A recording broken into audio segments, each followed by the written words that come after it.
ये जो कहानी मैं आपको सुनाने जा रहा हूं, यह सिर्फ एक कहानी नहीं है। यह एक ऐसा सच है जो मेरे एक दोस्त के साथ हुआ और जिसे सुनकर आज भी मेरी रूह कांप जाती है। आप अगर इस चैनल पर नए हैं तो इसे सब्सक्राइब कर लें ताकि ऐसी कहानियां आपसे छूटे नहीं। और हां, कहानी खत्म होने पर मुझे जरूर बताइएगा कि कैसी लगी और आप इसे किस शहर से देख रहे हैं। कहते हैं ना, रोजी रोटी के लिए इंसान कहां कहां नहीं जाता। अपना घर बार, अपने मां बाप, अपनी मिट्टी सब छोड़कर परदेश की धरती पर कदम रख देता है। कुछ ऐसा ही हुआ था अलीम के साथ। अलीम मेरा बचपन का दोस्त, उत्तर प्रदेश के एक छोटे से गांव का रहने वाला। घर में गरीबी थी, मां बाप बीमार रहते थे और छोटे भाई बहनों की पढ़ाई का खर्च सब कुछ उसके कंधों पर था। जब गांव में कोई रास्ता नहीं बचा तो उसने वही किया जो हजारों लोग करते हैं। एक एजेंट से संपर्क किया, कर्ज लिया और खाड़ी देश के लिए निकल पड़ा। दुबई सुनकर तो बड़ा शानदार लगता है ना, पर हकीकत कुछ और ही होती है। वहां जाकर अलीम को पता चला कि चमक दमक वाली दुबई सिर्फ अमीरों के लिए है। गरीब मजदूरों के लिए तो बस रेत, धूप और मेहनत है। सुबह से शाम तक हड्डी तोड़ मेहनत। अलीम को एक कंस्ट्रक्शन कंपनी में काम मिला था।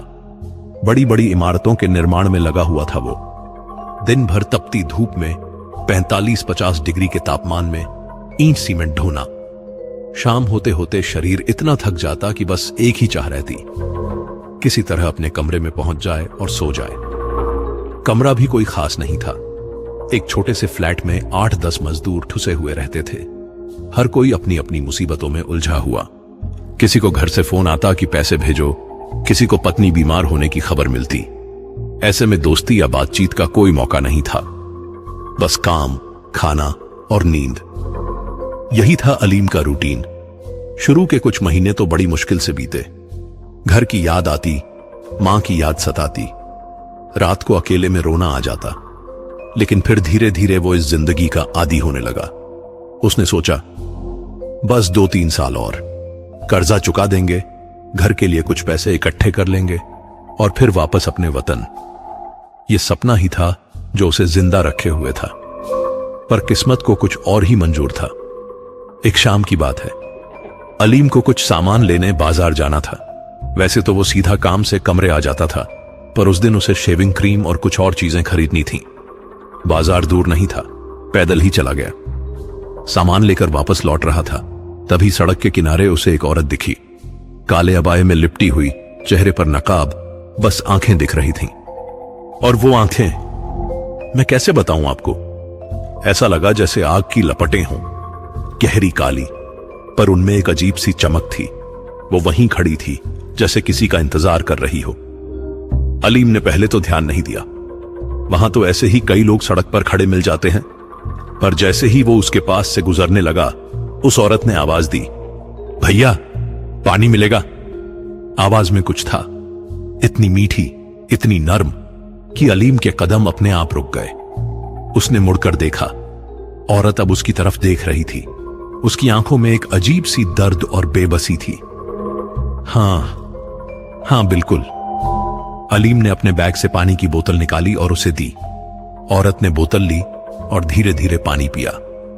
फिर बोतल वापस करते हुए बोली, शुक्रिया। तुम्हारा नाम? अलीम, उसने जवाब दिया। औरत ने मुस्कुराकर कहा, अच्छा नाम है, मेरा नाम लैला है। उस मुस्कान में कुछ था, जैसे कोई जादू हो। अलीम को लगा जैसे कोई अदृश्य डोर उसे उस औरत की तरफ खींच रही हो। वो वहीं खड़ा रह गया, कुछ बोल नहीं पाया। तुम यहां नए हो? लैला ने पूछा। हां, कुछ महीने हुए हैं आए हुए, अलीम ने कहा। अच्छा है, पर इस शहर में अकेले रहना मुश्किल है। यहां रेगिस्तान है और रेगिस्तान में रहस्य छिपे होते हैं। खुद का ख्याल रखना, लैला ने कहा और फिर वो चली गई। अलीम वहीं खड़ा उसे जाते हुए देखता रहा। उसके कदमों में एक अजीब सी लय थी, जैसे वो चल नहीं रही हो बल्कि हवा में तैर रही हो। और उसकी वो आवाज, वो मुस्कान अलीम के दिमाग में घूमती रही। उस रात अलीम को नींद नहीं आई। बार बार लैला का चेहरा, उसकी आंखें उसके सामने आ रही थीं। उसने सोचा, शायद अकेलापन है जो उसे ऐसा महसूस करवा रहा है। कितने महीने हो गए किसी से ठीक से बात किए हुए।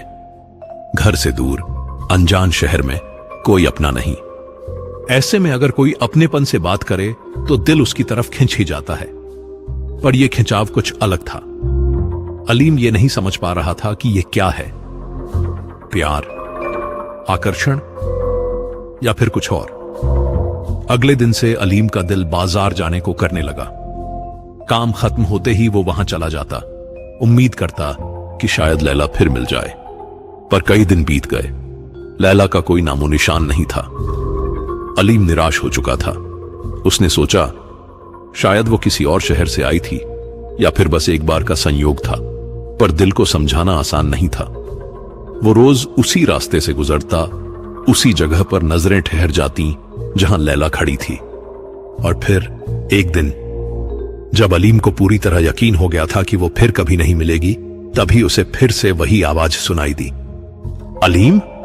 वो मुड़ा। लैला वहां खड़ी थी, वही काला अबाया, वही आंखें, पर इस बार उसके चेहरे पर एक अलग सी चमक थी। तुम? अलीम की आवाज में खुशी और हैरानी दोनों थे। तुम मुझे ढूंढ रहे थे? लैला ने मुस्कुराते हुए कहा। अलीम कुछ बोल नहीं पाया। लैला ने आगे कहा, मुझे पता था तुम यहां आओगे। चलो मेरे साथ, तुम्हें एक जगह दिखानी है। और उस दिन से अलीम की जिंदगी में एक नया मोड़ आ गया। एक ऐसा मोड़ जिसके अंत में सिर्फ अंधेरा था, गहरा काला अंधेरा। दोस्तों, कहते हैं ना कि जब किस्मत में कुछ लिखा हो तो इंसान चाहकर भी उससे बच नहीं सकता। कुछ ऐसा ही था अलीम के साथ। उस दिन के बाद से लैला और अलीम की मुलाकातें बढ़ने लगीं। रोज शाम को वो बाजार में मिलते, घंटों बातें करते और फिर अलग हो जाते। अलीम को यह सब बड़ा अच्छा लग रहा था। कितने महीनों बाद उसे किसी अपने से बात करने का मौका मिला था। लैला भी बहुत अच्छी थी, समझदार, दिलदार। वो अलीम की हर बात ध्यान से सुनती, उसके दुख दर्द समझती। जब अलीम उसे घर के बारे में बताता, अपनी मां के बारे में, अपने गांव के बारे में, तो लैला की आंखों में भी नमी आ जाती। तुम बहुत अच्छे हो अलीम, एक दिन लैला ने कहा। इतनी कम उम्र में इतनी जिम्मेदारी, तुम्हारी मां को तुम पर नाज होगा। अलीम मुस्कुरा दिया। सच में लैला के साथ रहकर उसे अपनापन महसूस होता था, एक अजीब सा सुकून, जैसे इस परदेश में भी उसे अपना कोई मिल गया हो। धीरे धीरे अलीम लैला के बारे में और जानने लगा। लैला ने बताया कि वो रेत के पार बसे एक छोटे से गांव में रहती है। वहां कोई खास नहीं है उसका, न मां बाप, न भाई बहन। अकेली है वो भी, बिल्कुल अलीम की तरह। कभी वहां आओगे? लैला ने एक दिन पूछा। तुम्हारे गांव? अलीम ने हैरानी से कहा। हां, बहुत खूबसूरत जगह है, रेगिस्तान के बीच में, जैसे एक खो गई हुई दुनिया। तुम्हें जरूर पसंद आएगी, लैला ने कहा। अलीम सोचने लगा। वैसे तो उसे कहीं जाने का समय नहीं मिलता था, पर लैला के लिए वो कुछ भी कर सकता था। अब उसे यह एहसास होने लगा था कि लैला उसके लिए बस एक दोस्त नहीं रह गई है, वो उससे मोहब्बत करने लगा था। जी हां दोस्तों, मोहब्बत, वो भी ऐसी मोहब्बत जो धीरे धीरे इंसान के अंदर घर कर लेती है। पहले खुद को नहीं पता चलता, पर फिर एक दिन अचानक एहसास होता है कि बिना उस शख्स के जीना मुश्किल हो गया है। अलीम के साथ भी कुछ ऐसा ही हो रहा था। अब उसे काम पर भी ध्यान नहीं लगता, बस शाम का इंतजार रहता जब वो लैला से मिलेगा। उसकी वो आवाज, उसकी वो मुस्कान, उसकी वो आंखें, सब कुछ अलीम को अपनी तरफ खींचता जा रहा था। लेकिन लैला के बारे में कुछ अजीब बातें भी थीं, जैसे कि वो हमेशा शाम को ही मिलती थी, दिन में कभी नहीं। अलीम ने एक दो बार उससे यह पूछा भी तो लैला ने हंसकर टाल दिया। मुझे धूप अच्छी नहीं लगती, उसने कहा। रात की ठंडक ज्यादा अच्छी लगती है। और फिर वो बातें करती, रेगिस्तान के पुराने किस्से, जिन्हों की हवेलियां और पिशाचिनियों की कथाएं। तुम इन सब पर यकीन करती हो? एक दिन अलीम ने हंसते हुए पूछा। लैला की आंखों में एक अजीब सी चमक आई। यकीन? यह यकीन की बात नहीं है अलीम, यह सच है। रेगिस्तान में बहुत कुछ है जो तुम नहीं जानते। यहां सिर्फ रेत नहीं है, यहां आत्माएं हैं, प्राचीन शक्तियां हैं। कैसी शक्तियां? अलीम ने पूछा। जो खून से जीती हैं, लैला ने धीरे से कहा और फिर मुस्कुरा दी। पर तुम्हें डरने की जरूरत नहीं, मैं तो हूं ना तुम्हारे साथ। अलीम हंस दिया। उसे लगा लैला मजाक कर रही है, पर कहीं ना कहीं उसके मन में एक अजीब सी बेचैनी भी थी। लैला जब ऐसी बातें करती तो उसकी आवाज बदल जाती, उसकी आंखों में एक अलग सी गहराई आ जाती। एक दिन लैला ने अलीम को एक पुरानी कहानी सुनाई। उसने कहा कि सैकड़ों साल पहले इसी रेगिस्तान में एक औरत रहती थी। वो बहुत खूबसूरत थी, पर उसके साथ एक श्राप था। वो हर 100 साल में एक बार जीवित होती थी और किसी प्रेमी को ढूंढती थी। वो उस प्रेमी से प्यार करती, उसे अपना बनाती और फिर धीरे धीरे उसका खून चूस लेती। डरावनी कहानी है, अलीम ने कहा। सच है, लैला ने गंभीरता से कहा। तुम्हें कैसे पता? अलीम ने पूछा। लैला चुप रह गई, फिर धीरे से बोली, क्योंकि मैंने देखा है उसे। मैं जानती हूं वो कौन है। अलीम को लगा लैला बहुत गंभीर हो गई है। उसने मूड हल्का करने की कोशिश की। अच्छा भाई, बहुत हो गई डरावनी बातें, चलो कुछ और बात करते हैं। लैला मुस्कुरा दी, पर उसकी मुस्कान में कुछ अजीब था, जैसे वो कुछ छिपा रही हो। उस रात के बाद से अलीम को अजीब सपने आने लगे। सपनों में वो रेगिस्तान में खो जाता और कोई उसे आवाज देता। वो आवाज लैला की होती, पर जब वो पास जाता तो देखता कि वहां कोई नहीं है, बस रेत और सन्नाटा। और फिर एक रात सपने में उसने देखा लैला उसके बिस्तर के पास खड़ी है। उसकी आंखें लाल हैं, चेहरा पीला। वो धीरे धीरे अलीम की तरफ झुकती है और उसके गले पर अपने होंठ रख देती है। अलीम की नींद खुली तो वो पसीने से लथपथ था, दिल तेजी से धड़क रहा था। उसने गले पर हाथ लगाया, वहां कुछ नहीं था, बस एक हल्की सी खरोंच। सपना था बस, उसने खुद को समझाया।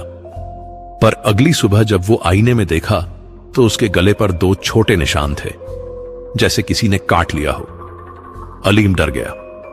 यह क्या हो रहा था? सपना था या हकीकत? उस शाम जब लैला मिली तो अलीम ने उससे यह बात बताई। लैला ने उसके गले को देखा और मुस्कुराते हुए कहा, शायद कोई कीड़ा काट गया होगा। पर लैला, मुझे डर लग रहा है, अलीम ने कहा। लैला ने उसका हाथ पकड़ा। उसके हाथ बर्फ की तरह ठंडे थे। डरो मत अलीम, मैं हूं ना, कुछ नहीं होगा तुम्हें। पर अलीम को अब शक होने लगा था, लैला के बारे में, उसकी बातों के बारे में, और सबसे ज्यादा अपने ऊपर। क्या वो सच में लैला से प्यार करता है, या फिर ये कोई जादू है जो उसे उसकी तरफ खींच रहा है? उस रात से अलीम की जिंदगी बदलने लगी। वो और ज्यादा कमजोर होने लगा, उसे चक्कर आने लगे और रात को नींद में अजीब आवाजें सुनाई देने लगी। और सबसे बड़ी बात, अब लैला से मिलना बंद करने का दिल नहीं करता था। जितना वो उससे दूर रहने की कोशिश करता, उतना ही ज्यादा उसकी याद आती। दोस्तों, कभी कभी प्यार और जुनून में फर्क करना मुश्किल हो जाता है, और अलीम को अब समझ नहीं आ रहा था कि वो प्यार में पड़ा है या फिर किसी जाल में फंस गया है। अब उसकी तबीयत रोज बरोज बिगड़ती जा रही थी। सुबह उठता तो लगता जैसे रात भर सोया ही नहीं।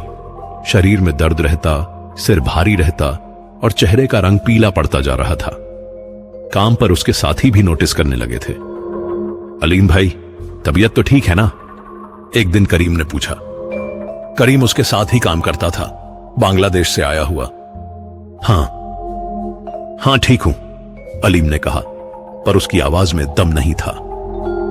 ठीक नहीं लग रहे भाई, डॉक्टर को दिखा लो, करीम ने सलाह दी। पर अलीम ने टाल दिया। उसे लगता था यह बस थकान है, काम का बोझ है, कुछ दिन आराम करेगा तो सब ठीक हो जाएगा। पर रातें सबसे डरावनी थीं। हर रात अलीम को एक ही सपना आता। वो अपने बिस्तर पर लेटा होता और अचानक उसे महसूस होता कि कमरे में कोई और भी है। वो आंखें खोलने की कोशिश करता, पर खुलती नहीं, जैसे किसी ने उन्हें चिपका दिया हो। फिर वो महसूस करता कोई उसके बिस्तर के पास आ रहा है, धीरे धीरे, बहुत धीरे। वो सांसें सुन सकता था पर देख नहीं सकता था। और फिर वो चीज उसके सीने पर बैठ जाती, भारी, बहुत भारी। अलीम को सांस लेने में तकलीफ होने लगती। उसे चीखना होता पर आवाज नहीं निकलती। फिर वो महसूस करता कोई उसकी गर्दन को सहला रहा है, नर्म हाथ, ठंडे हाथ और फिर वो होंठ उसकी गर्दन पर। अलीम को लगता जैसे उसकी सांसें किसी के मुंह में जा रही हैं। उसकी जिंदगी, उसकी ऊर्जा, सब कुछ खिंचती जा रही है। और जब सपना टूटता तो वो पसीने से लथपथ हांफता हुआ उठता। दिल इतनी जोर से धड़कता कि लगता बाहर निकल जाएगा। शुरू में उसने सोचा ये बस बुरे सपने हैं, पर फिर उसने नोटिस किया हर सुबह उसके गले पर नए निशान होते, कभी एक तरफ कभी दूसरी तरफ, छोटे छोटे लाल रंग के निशान। और सबसे अजीब बात, जब भी लैला मिलती तो अलीम का सारा डर, सारी बेचैनी गायब हो जाती, जैसे लैला के पास जादू हो जो उसके सारे दुख मिटा देता। तुम बहुत कमजोर लग रहे हो अलीम, एक शाम लैला ने कहा। उसकी आवाज में चिंता थी, पर उसकी आंखों में एक अजीब सी भूख थी। बस थोड़ा काम का बोझ है, अलीम ने कहा। आओ मेरे साथ चलो, तुम्हें आराम की जरूरत है। लैला ने उसका हाथ पकड़ा और अलीम चल पड़ा। उसे नहीं पता था कि लैला उसे कहां ले जा रही है, पर उसे परवाह भी नहीं थी। बस लैला के साथ रहना चाहता था। वो शहर से बाहर निकले, रेगिस्तान की तरफ। रात का अंधेरा था, चारों तरफ सिर्फ रेत, दूर दूर तक कोई नहीं था, बस तारे आसमान में टिमटिमा रहे थे। डर नहीं लग रहा? लैला ने पूछा। तुम्हारे साथ? कभी नहीं, अलीम ने कहा। लैला मुस्कुरा दी, पर अंधेरे में उसकी मुस्कान अजीब लग रही थी, जैसे कोई शिकारी अपने शिकार को देखकर मुस्कुरा रहा हो। थोड़ी दूर चलने के बाद रेत के बीच में एक पुरानी सी झोपड़ी दिखी, टूटी फूटी, बेजान। ये है मेरा घर, लैला ने कहा। यहां? इतनी दूर? अलीम हैरान था। हां, मुझे भीड़भाड़ अच्छी नहीं लगती, यहां सुकून है, लैला ने कहा और झोपड़ी के अंदर चली गई। अलीम ने अंदर कदम रखा। अंदर तो और भी अजीब था। कोई फर्नीचर नहीं, सिर्फ एक पुराना गद्दा और एक दीपक जल रहा था। दीवारों पर अजीब से निशान बने हुए थे, जैसे किसी ने खून से कुछ लिखा हो। बैठो, लैला ने कहा। अलीम बैठ गया। उसके मन में सवाल उठ रहे थे, पर पूछने की हिम्मत नहीं थी। लैला उसके सामने बैठ गई, इतने पास कि अलीम उसकी सांसें महसूस कर सकता था। अलीम, तुम मुझसे प्यार करते हो? लैला ने अचानक पूछा। अलीम चौंक गया। मैं सच बताओ, लैला ने उसकी आंखों में देखा। हां, अलीम ने धीरे से कहा। मैं तुमसे बहुत प्यार करता हूं। लैला की आंखों में एक अजीब सी चमक आई। तुम मेरे लिए कुछ भी कर सकते हो? कुछ भी, अलीम ने बिना सोचे कहा। लैला मुस्कुरा दी। फिर उसने अपना नकाब उतारा। अलीम ने पहली बार उसका पूरा चेहरा देखा, बेहद खूबसूरत, ऐसी खूबसूरती जो इस दुनिया की नहीं लगती थी। तो फिर मुझे तुम्हारी जरूरत है, लैला ने कहा और अलीम के और पास आ गई। अलीम का दिल जोर जोर से धड़कने लगा। वो कुछ समझ नहीं पा रहा था।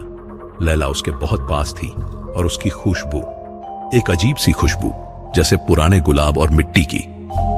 लैला, मुझे डर लग रहा है, अलीम ने कहा। डरो मत, लैला ने फुसफुसाते हुए कहा। बस थोड़ा सा दर्द होगा, फिर सब खत्म। और उसने अलीम के गले पर अपने होंठ रख दिए। अलीम को एक तीखा दर्द महसूस हुआ, जैसे किसी ने उसकी गर्दन में कुछ चुभो दिया हो। वो चीखना चाहता था, पर आवाज नहीं निकली। उसका शरीर जैसे जम गया हो। लैला उससे चिपकी हुई थी और अलीम महसूस कर सकता था उसकी जिंदगी, उसकी सांसें, उसका खून, सब कुछ उसके अंदर से बाहर निकल रहा था। कुछ देर बाद लैला ने उसे छोड़ा। अलीम लड़खड़ाकर गिर गया। उसकी आंखें धुंधली हो रही थीं। उसने ऊपर देखा, लैला खड़ी थी। उसके होंठों पर खून की हल्की सी चमक थी और उसकी आंखें, वो अब इंसान की आंखें नहीं रह गई थीं, लाल, चमकती हुई, जैसे आग हो। तुम क्या हो? अलीम ने हकलाते हुए पूछा। लैला हंस पड़ी, एक ठंडी, डरावनी हंसी। मैं वही हूं जिसके बारे में मैंने तुम्हें बताया था, वो औरत जो 100 साल में एक बार जीवित होती है, और तुम हो मेरा शिकार। अलीम की समझ में आ गया, वो कहानी, वो सब सच था। लैला कोई इंसान नहीं थी, वो एक पिशाचिनी थी और अब वो अलीम को मारने वाली थी। पर मैंने तुमसे प्यार किया। अलीम की आंखों में आंसू आ गए। और मुझे तुम्हारे प्यार की जरूरत थी, लैला ने कहा। बिना प्यार के मैं तुम्हें अपना नहीं बना सकती थी। प्यार ही वो चाबी है जो इंसान को कमजोर करती है। अलीम को सब समझ आ गया। लैला ने उससे कभी प्यार नहीं किया। यह सब एक जाल था, एक खूबसूरत मीठा जाल जिसमें वो फंस गया। अब क्या होगा? अलीम ने पूछा। अब मैं धीरे धीरे तुम्हारा खून पीती रहूंगी, हर रात थोड़ा थोड़ा। जब तक तुम्हारे शरीर में एक बूंद भी बाकी रहेगी तुम जीवित रहोगे। पर जिस दिन सब खत्म हो जाएगा उस दिन तुम सूख जाओगे, जैसे रेगिस्तान में पानी सूख जाता है।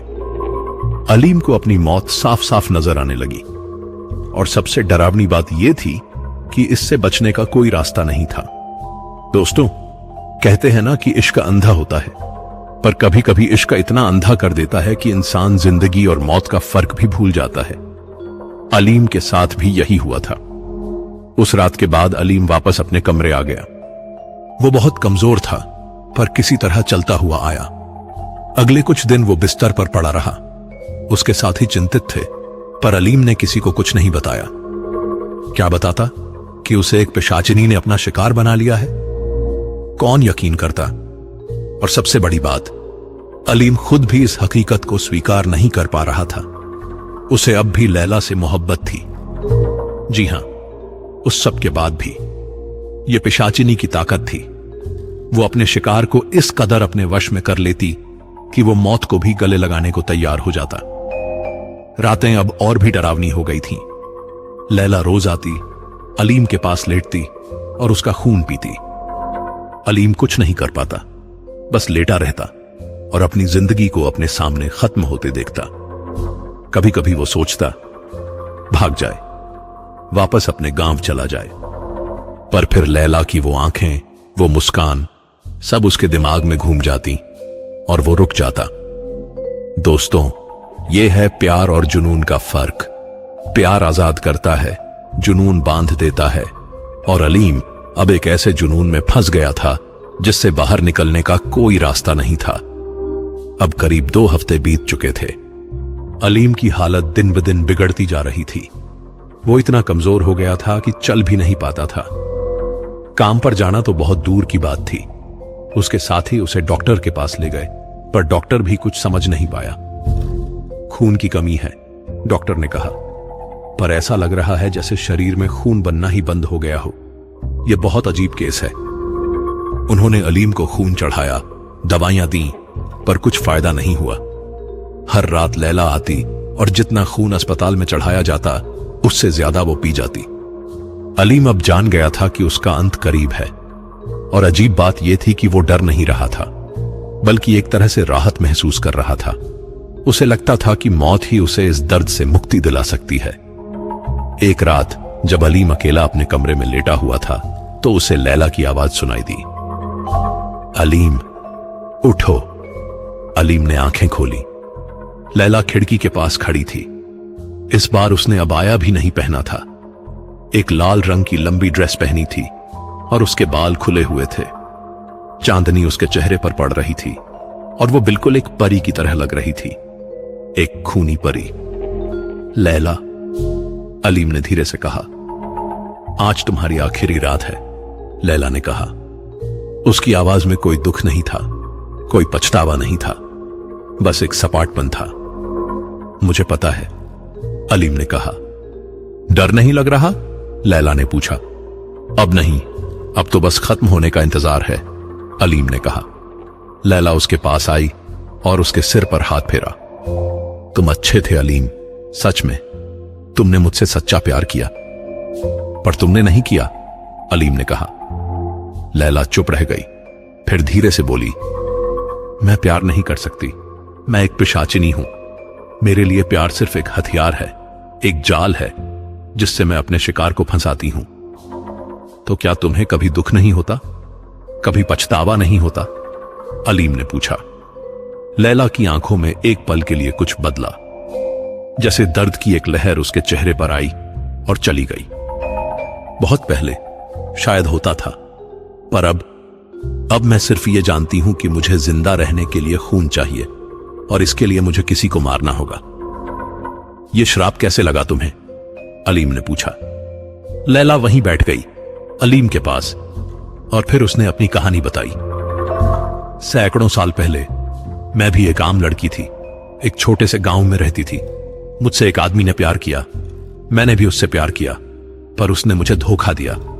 शादी के दिन उसने मुझे छोड़ दिया किसी और के लिए। मैं टूट गई। मेरे अंदर का दर्द इतना गहरा था कि मैंने खुदकुशी कर ली, पर मरते वक्त मैंने एक श्राप दिया कि मैं हर 100 साल में एक बार वापस आऊंगी और किसी प्यार करने वाले की जान ले लूंगी। अलीम चुपचाप सुनता रहा और मेरा श्राप पूरा हुआ। मैं पिशाचिनी बन गई। तब से आज तक हर 100 साल में मैं किसी को अपना शिकार बनाती हूं, और इस बार तुम हो। लैला ने कहा। क्या इस श्राप को तोड़ा नहीं जा सकता? अलीम ने पूछा। लैला हंस पड़ी, एक उदास खोखली हंसी। तोड़ा जा सकता है अगर मुझे कोई ऐसा मिल जाए जो मुझसे सच्चा प्यार करे और अपनी जान देने को तैयार हो, बिना किसी स्वार्थ के। पर ऐसा कभी नहीं हुआ। हर कोई आखिर में अपनी जान बचाने की कोशिश करता है। अलीम ने लैला की आंखों में देखा। उन लाल चमकती आंखों में कहीं गहराई में एक दर्द छिपा था, एक ऐसा दर्द जो सदियों पुराना था। अगर मैं अपनी मर्जी से अपनी जान दे दूं तो? अलीम ने पूछा। लैला चौंक गई। क्या? अगर मैं अपनी मर्जी से बिना किसी डर के तुम्हारे लिए अपनी जान दे दूं तो तुम्हारा श्राप टूट जाएगा? अलीम ने फिर पूछा। लैला कुछ देर खामोश रही, फिर धीरे से बोली, शायद, पर ऐसा कोई क्यों करेगा? अलीम मुस्कुरा दिया। क्योंकि मैं तुमसे प्यार करता हूं, सच्चा प्यार। और सच्चा प्यार वो है जो बदले में कुछ नहीं मांगता। लैला की आंखों में आंसू आ गए। पहली बार, सदियों में पहली बार उसकी आंखों में आंसू थे। पर तुम मर जाओगे, लैला ने कहा। मैं तो वैसे भी मरने वाला हूं। कम से कम इस तरह मेरी मौत का कोई मतलब तो होगा। तुम आजाद हो जाओगी, अलीम ने कहा। नहीं नहीं अलीम, मैं नहीं चाहती, लैला ने कहा। उसकी आवाज में पहली बार कमजोरी थी। पर मैं चाहता हूं, अलीम ने उसका हाथ पकड़ा। लैला, मुझे पूरा यकीन है, मैं अपनी मर्जी से, अपने प्यार की खातिर तुम्हें अपनी जिंदगी दे रहा हूं। और उस रात, उस छोटे से कमरे में एक अजीब सा चमत्कार हुआ। लैला ने अलीम के गले पर अपने होंठ रखे, पर इस बार यह कोई हमला नहीं था, यह एक विदाई थी। जैसे जैसे अलीम की जिंदगी खत्म होती जा रही थी, लैला के शरीर में एक अजीब सी रोशनी फैलने लगी। अलीम की आंखों के सामने सब धुंधला होने लगा। आखिरी पल में उसने देखा, लैला रो रही थी। उसके आंसू अलीम के चेहरे पर गिर रहे थे। शुक्रिया, लैला ने फुसफुसाते हुए कहा। तुमने मुझे आजाद कर दिया। और फिर सब कुछ अंधेरा हो गया। अगली सुबह रेगिस्तान में 2 शरीर मिले। एक अलीम का था, सूखा हुआ, बेजान, जैसे उसमें से सारा पानी निकाल लिया गया हो। और दूसरा एक औरत का, लैला। पर लैला मरी नहीं थी, वो सो रही थी, शांति से, जैसे सदियों बाद उसे पहली बार सुकून की नींद आई हो। जब पुलिस वाले आए तो उन्होंने लैला को हिलाया। उसकी आंखें खुली, पर अब वो लाल नहीं थी, वो सामान्य काली आंखें थीं, इंसान की आंखें। तुम कौन हो? पुलिस वाले ने पूछा। लैला ने अपने आसपास देखा, फिर अलीम की लाश को देखा। उसकी आंखों में फिर से आंसू आ गए। मैं नहीं जानती, उसने कहा। मुझे कुछ याद नहीं। और यह सच था। श्राप टूटने के साथ ही लैला की सारी पुरानी यादें खत्म हो गई थीं। अब वो एक साधारण इंसान थी, एक नई जिंदगी के साथ। पर कहीं गहराई में उसे एक बात याद थी। एक आदमी ने उसके लिए अपनी जान दी थी। उसके प्यार ने उसे बचाया था। अलीम की लाश को उसके गांव भेज दिया गया। उसके परिवार को बताया गया कि उसकी मौत रेगिस्तान की गर्मी से हुई। किसी को सच्चाई नहीं पता चली। किसी को यह नहीं पता कि अलीम ने अपनी जान देकर एक आत्मा को मुक्ति दिलाई। लैला को एक अनाथालय में भेज दिया गया। वहां से उसे एक नया जीवन मिला। धीरे धीरे वो सामान्य जिंदगी जीने लगी। पर हर रात जब वो सोने जाती तो उसे एक चेहरा दिखाई देता, अलीम का चेहरा, और एक आवाज सुनाई देती, मैं तुमसे प्यार करता हूं। कहते हैं दोस्तों, सच्चा प्यार वो है जो बदले में कुछ नहीं मांगता। अलीम ने यही किया। उसने अपनी जान दे दी ताकि लैला को मुक्ति मिल सके, और शायद यही था सबसे बड़ा प्यार। आज भी जब कोई उस रेगिस्तान से गुजरता है जहां अलीम की लाश मिली थी, तो वहां की रेत पर अजीब से निशान दिखाई देते हैं।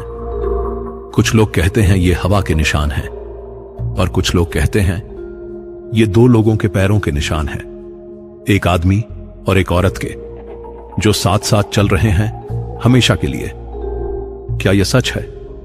मुझे नहीं पता, पर इतना जरूर पता है कि प्यार और कुर्बानी की कहानियां कभी खत्म नहीं होती।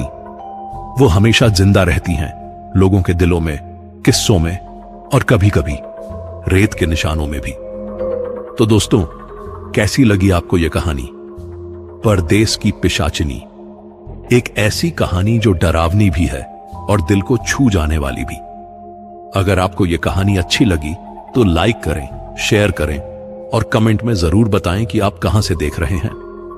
और हां, अगर आपके पास भी कोई ऐसी कहानी है, कोई अनुभव है, तो मुझे जरूर बताइएगा। मैं उसे भी अपनी आवाज में आप तक पहुंचाऊंगा। याद रखिए दोस्तों, दुनिया में बहुत कुछ है जो हम नहीं देख पाते। कुछ चीजें हमारी समझ से परे होती हैं, और कभी कभी सबसे खूबसूरत चीज सबसे खतरनाक भी होती है। परदेश में रहने वाले सभी लोगों से मेरी गुजारिश है, अकेले रात में सड़कों पर ना घूमें, और अगर कोई अनजान शख्स बहुत ज्यादा दोस्ताना लगे तो थोड़ा सावधान रहें, क्योंकि हो सकता है वो इंसान ना हो। अलीम की कहानी एक सबक है हम सबके लिए। प्यार अंधा जरूर होता है, पर उसे बहरा नहीं होना चाहिए। कभी कभी हमारा दिल जो कहता है वो सुनना जरूरी होता है, पर दिमाग को भी साथ रखना चाहिए। और अगर कभी आप खाड़ी के रेगिस्तान में जाएं और आपको दूर से कोई पर्दे में लिपटी औरत दिखे जिसकी आंखें आग की तरह चमक रही हों, तो बस एक काम करिएगा, भाग जाइए।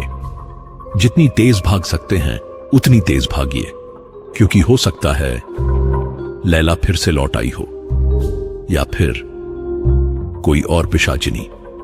रेगिस्तान के रहस्य कभी खत्म नहीं होते दोस्तों, वो बस एक रूप से दूसरे रूप में बदलते रहते हैं। तो मिलते हैं अगली कहानी में। तब तक के लिए खुद का ख्याल रखिएगा, और हां, रात को अकेले बाहर मत निकलिएगा। अल्लाह हाफिज।